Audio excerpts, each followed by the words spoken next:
اعوذ باللہ من الشیطان الرجیم بسم اللہ الرحمن الرحیم وبہ نستعین وصلی اللہ علی سیدنا محمد واہل بیتہ الطیبین الطاہرین اللہم صلی علی محمد وآل محمد وعجل فرجہم۔ یہ 16th آڈیو ہے اس کتاب کا 3 منٹ قیامت کے۔ اس میں یہ جناب کہتے ہیں باغ ہے بہشت کے بارے میں یہ مطلب بتاتے ہیں، اور وہ کہتے ہیں کہ وہاں پر اور دوسری چیزیں جو ہو رہی تھی اس میں سے ایک یہ تھا کہ میں نے دیکھا کہ میرے کچھ ریلیٹیوز خاندان والے اور میں جنہیں جانتا تھا جو اس دنیا سے چلے گئے تھے، ان سے میں نے ملاقات کی وہاں پر، اور ان میں سے ایک شخص تھے میرے چاچا جو میرے انتقال کے وقت بھی میرے نزدیک موجود تھے۔ تو وہ وہاں پر آئے اور میں نے ان سے ملاقات کی، اور میں نے دیکھا کہ ان کے پاس ایک بہت بڑا باغ ہے اور بہت ہی خوبصورت اور بیوٹیفل باغ ہے۔ تو میں نے ان سے پوچھا کہ تم نے ایسا کیا کام کیا اپنی زندگی میں جس کی وجہ سے تمہیں یہ خاص باغ ملا ہے؟ تو انہوں نے کہا کہ بیٹا، جب میں اور آپ کے بابا چھوٹے تھے تب ہم دونوں یتیم ہو گئے تھے، ہمارے والد اس دنیا سے چل بسے تھے اور ان کے جانے کے بعد ایک بہت بڑا باغ ہمارے حصے میں آیا تھا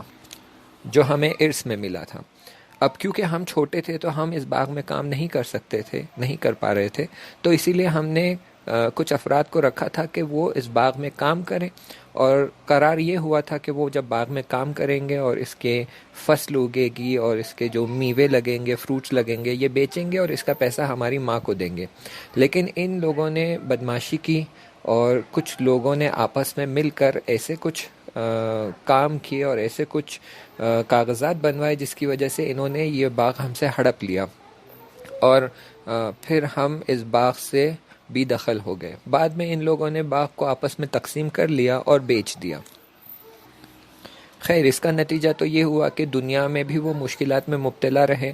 اور عاقبت بخیر نہ ہو سکی ان کی، اور یہاں بھی وہ بڑی بڑی مشکلوں میں گرفتار ہے، کیونکہ انہوں نے کچھ یتیم بچوں کا مال ہڑپ لیا تھا، اور کیونکہ انہوں نے ہمارا باغ وہاں ہڑپ لیا تھا تو اس کے بدلے میں ہمیں اس دنیا برزخی میں یہ باغ ملا ہے، اور انشاءاللہ خدا کی مدد سے روز قیامت ہمیں وہ اصلی باغ جو ہے، جو اس سے کئی گنا بہتر ہوگا، وہ ہمارے نصیب میں ہوگا۔ پھر انہوں نے اشارہ کیا ایک دروازے کی طرف جو اسی باغ کو لگ کر اور ایک باغ تھا، اور اس کا یہ دروازہ بند تھا۔ تو انہوں نے کہا کہ یہ باغ جو دیکھ رہے ہو جس کا دروازہ بند ہے، یہ تمہارے بابا کا باغ ہے، انشاءاللہ اس کا دروازہ جلدی ہی کھلنے والا ہے اور یہ تمہارے بابا کے نصیب میں آنے والا ہے۔ پھر ایسے ہی جب میں دیکھ رہا تھا تو میں نے دیکھا کہ ایک بہت بڑا باغ تھا، اور اس کی سرسبزی اور گرینری بے مثال تھی، یعنی ایسی گرینری میں نے آج تک اپنی زندگی میں کبھی دیکھا نہیں تھا۔ تو میں وہ بس باغ کو دیکھ ہی رہا تھا اور بس میری آنکھیں اسی پہ ٹنگی ہوئی تھی، تب اچانک میں نے دیکھا کہ وہ باغ سارا کا سارا جل کر راکھ ہو گیا، اور یہ ہمارے رشتہ دار وہاں کھڑے ہوئے بڑی حسرت سے اس باغ کی طرف دیکھ رہے تھے۔ تو میں نے ان سے پوچھا کیا ہوا، یہ اتنا اچھا باغ آپ کا کیسے جل گیا، کیا ہوا؟ تو انہوں نے جواب میں کہا، میرا بیٹا، میں کیا بتاؤں، میرا بیٹا یہ مشکلات میرے سر پر لے کر آتا ہے، یہ میرے بیٹے کی وجہ سے یہ بلا ہے جو میرے سر پر آتی ہے۔ در حقیقت انہوں نے اپنی زندگی میں ایک بہت بڑا وقف کیا تھا، اور یہ وقف کی بہت خیرات اور نیکیاں تھیں جس کی وجہ سے ان کو یہ باغ ملا تھا، لیکن ان کا بیٹا اس وقف کو لے کر کچھ ایسے کام انجام دیتا تھا جس کی وجہ سے وہ جو خیرات اور نیکیاں اور ثواب ان تک پہنچتا تھا وہ ایک مدت کے بعد جل جاتا تھا۔ تو میں نے ان سے پوچھا اب کیا ہوگا، اب یہ سب تو جل گیا، پھر کیا؟ تو انہوں نے کہا کہ ایک بڑی مدت تک، جب تک یہ وقت کا استعمال ہوگا، لوگ اس سے فائدہ اٹھائیں گے اور اس کا ثواب جمع ہوگا، تب پھر یہ باغ سرسبز ہوگا، اس میں ہریالی آئے گی اور گرینری آئے گی، مگر یہ کہ پھر میرے بیٹا کوئی ایسا کام انجام نہ دے جس کی وجہ سے پھر یہ سارا کا سارا باغ جل جائے۔ حقیقت یہ ہے کہ میں جانتا تھا یہ وقف کی زمین کا ماجرا کیا تھا اور ان کا بیٹا کیا کام کرتا تھا جس کی وجہ سے ان کا ثواب سارا کا سارا جل جاتا تھا، اس لیے میں نے اور آگے پوچھ تاچھ نہیں کی کیونکہ میں مطلب سمجھ گیا تھا۔ وہاں پر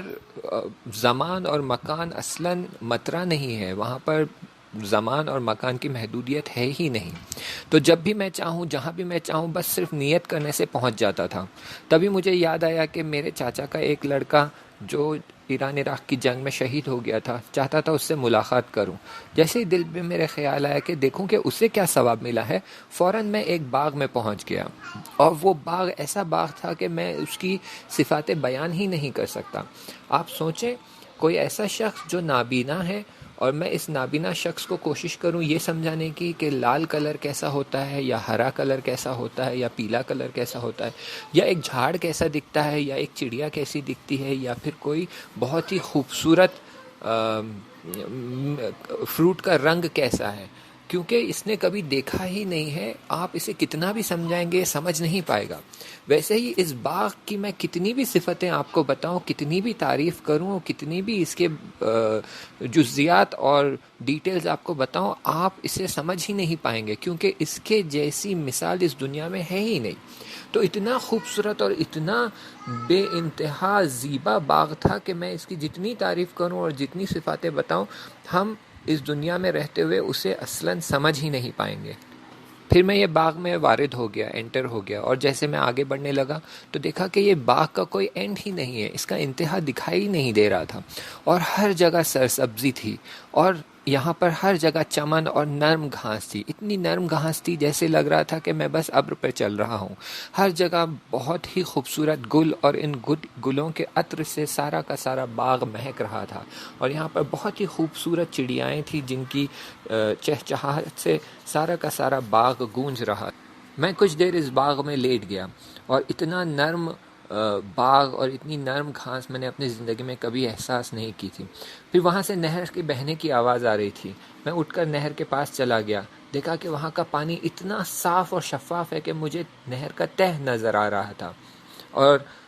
نہر کے اطراف کوئی گل آلودگی اور کیچڑ یہ کچھ نہیں تھا، بالکل صاف ستھری نہر بنا مٹی کے، جہاں میں آرام سے نہر کے کنارے ٹہل سکتا ہوں۔ پھر وہاں پر میں نے دیکھا کہ درختیں ہیں جس پہ بہت ہی رنگا رنگ میوے ہیں، اور میرا دل للچانے لگا کہ میں یہ میوے کھاؤں۔ تبھی میری نظر ایک خورما کے جھاڑ پر پڑتی ہے، اور تب میں نے سوچا کہ پتہ نہیں یہاں کا خورما کیسے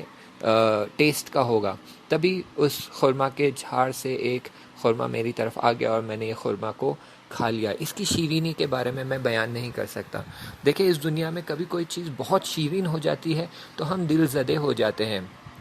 وہ شیرینی سے ہم تھوڑا تنگ آ جاتے ہیں، ناراحت ہو جاتے ہیں کہ بہت میٹھا ہے، ہم اسے برداشت نہیں کر پائیں گے، لیکن یہ شیرینی ایسی تھی کہ میں اس کا بیان نہیں کر سکتا۔ پھر نہر کے اس طرف ایک بہت بڑا قصر تھا، یعنی کیسل تھا یا مینشن تھا، جو بالکل سفید سنگ مرمر کا بنا ہوا تھا، اور وہ سنگ مرمر بھی ایسا تھا کہ بس نورانی تھا، اس سے نور ہی نور نکل رہا تھا۔ اس کی تشبیہ کسی چیز سے نہیں کی جا سکتی، صرف کہہ سکتا ہوں کہ بچپن میں کارٹون میں ہم جو وہ برف کے بنے ہوئے گھر دیکھتے تھے جو ایک دم شفاف اور نورانی لگتے تھے، بالکل اسی طرح تھا، بلکہ اس سے بھی کئی بہتر۔ چاہتا تھا جلد سے جلد اس قصر میں جاؤں اور اپنے دوست سے ملاقات کروں، تو وہاں پر جو برج تھا، پل تھا، اس سے جانا چاہتا تھا۔ اچانک میرے دل میں احساس آیا کہ میں تو پانی پر سے بھی چل کر جا سکتا ہوں، اور میں وہاں پر پانی پر سے چل کر نہر کے اس طرف پہنچ گیا، اور تیزی سے اپنے دوست کے قصر کی طرف بڑھنے لگا۔ پھر میں اپنے دوست سے ملا اور اس سے بات کرنے لگا۔ پھر اس نے مجھے بتایا کہ جانتے ہو ہمارے یہاں پر ہمسائے اور نیبرز کون ہیں؟ یہاں پر اہل البیت ہمارے ہمسائے ہیں، ہمارے نیبرز جو ہے اہل البیت علیہ السلام ہے، ہم جب چاہیں جا کر ان سے ملاقات کر سکتے ہیں، ہم جب چاہیں ان کی خدمت میں حاضر ہو کر ان سے سبق سیکھ سکتے ہیں۔ یہ برزخ کی دنیا کا سب سے بڑی نعمت ہے جو ہمیں دی گئی ہے کہ ہم اہل البیت کے زمرے میں ہیں اور ان کے نیبرہڈ میں ہیں۔ حتیٰ اگر ہم چاہیں ہمارے دوستوں سے ملاقات کریں جو شہید ہو چکے ہیں تو ہم ان سے بھی جا کر ملاقات کر سکتے ہیں، اور ہمارے خانوادے اور خاندان والوں سے جا کر ملاقات کر سکتے ہیں۔ یہ بڑا لطف ہے خدا کا ہم شہداء پر اس دنیا برزخ میں۔ اس طرح سے وہ بہشت کے باغوں کی تعریف کرتے ہیں اور اس کے بارے میں مطالب بتاتے ہیں۔ انشاءاللہ آگے کا مطلب اگلے درس میں بیان کریں گے۔ تب تک کے لیے التماس سے دعا، خدا حافظ۔